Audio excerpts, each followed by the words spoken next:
5 তারিখের পরে বিশেষ করে আমাদের সেক্টরটা যতক্ষণ না পর্যন্ত একটা নির্বাচিত সরকার না আসতে পারবে ততক্ষণ পর্যন্ত কারো কোনো দায়বদ্ধতা কোনো কিছুর উপরে নাই। আমাদের কাজ কাম কিছুই নাই, সবই বন্ধ হয়ে আছে। আমরা নর্মালি কোথাও একটা প্রোগ্রামে যেতে পারছি না, ঢাকার বাইরে শুটিংয়ে যেতে পারছি না।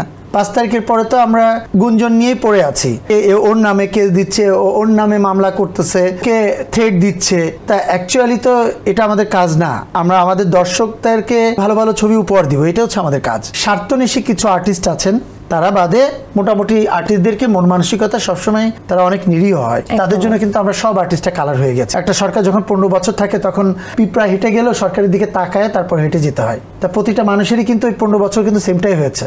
আপনি একজন চলচ্চিত্র নায়ক এবং বাংলাদেশ চলচ্চিত্র শিল্পী সমিতির একজন সাংগঠনিক সম্পাদক, তো সেক্ষেত্রে রানিং কমিটির নেতা হিসেবে আপনার কি মনে হয় যে শিল্পী সমিতির সফলতার ব্যর্থতা কি? 5 তারিখের পরে বিশেষ করে আমাদের সেক্টরটা যতক্ষণ না পর্যন্ত একটা নির্বাচিত সরকার না আসতে পারবে, নির্বাচিত সরকার, ততক্ষণ পর্যন্ত কারো কোনো দায়বদ্ধতা কোনো কিছুর উপরে নাই। যেহেতু ইন্ডাস্ট্রি একটা গভর্নমেন্ট প্রপার্টি, এখানে আমরা শিল্পী সমিতি ছোট একটা জায়গা। শিল্পীদের কাজ হচ্ছে অ্যাক্টিং করা, প্রযোজকের কাজ ছবি ইনভেস্ট করা, পরিচালকের কাজ ছবিটা বানানো।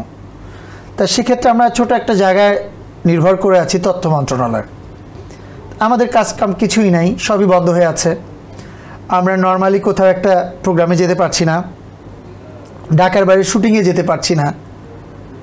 তা সেক্ষেত্রে আমরা আমাদের সমিতির মেম্বারদেরকে স্বার্থ রক্ষা করার জন্য কি কাজটা করব? 5 তারিখের পরে তো আমরা শুধু নিজেদেরকে নিয়েই গুঞ্জন নিয়েই পড়ে আছি, একে কেস দিচ্ছে, ওর নামে কেস দিচ্ছে, ওর নামে মামলা করতেছে, হ্যাঁ, ওকে থ্রেট দিচ্ছে। তা অ্যাকচুয়ালি তো এটা আমাদের কাজ না। আমরা আমাদের দর্শকদেরকে আমাদেরকে ছবি ভালো ভালো ছবি উপহার দিব, এটা হচ্ছে আমাদের কাজ। তা আমার আর্টিস্ট মামলা করতেছে, আসলে আর্টিস্টরা সবসময় একটু নিরীহ টাইপের হয়, কিছু কিছু মানুষ বাদে। স্বার্থন্বেষী কিছু আর্টিস্ট আছেন, তারা বাদে মোটামুটি আর্টিস্টদেরকে মন মানসিকতা সবসময় নিরীহ মানুষের মতোই হয়, তারা অনেক নিরীহ হয়। তাদের কাছে ভালো অ্যাক্টিং করাটা, ভালো ছবি পাওয়াটা, ভালো একটা স্ক্রিপ্ট পাওয়া, ভালো একটা প্রডিউসার পাওয়া, এটা তাদের কাছে স্বপ্ন থাকে। তাদের কাছে স্বপ্ন থাকে না কখন দৌড় দিয়ে গিয়ে আমি সেন্সর বোর্ডের মেম্বার হব, কখন দৌড় দিয়ে গিয়ে আমি এখান থেকে একটা এই মন্ত্রীকে ধরে আমি এখান থেকে ডোনেশন নিব, কখন এই মন্ত্রীকে ধরে আমি একটা ভালো পর্যায়ে ভালো প্রতিষ্ঠানের একটা ডিরেক্টর পোস্টে যাব, এমডির পোস্টে যাব। হ্যাঁ, সো এটা তো স্বার্থন্বেষী, এটা হাতে গোনা 2-1 আর্টিস্ট করেছে।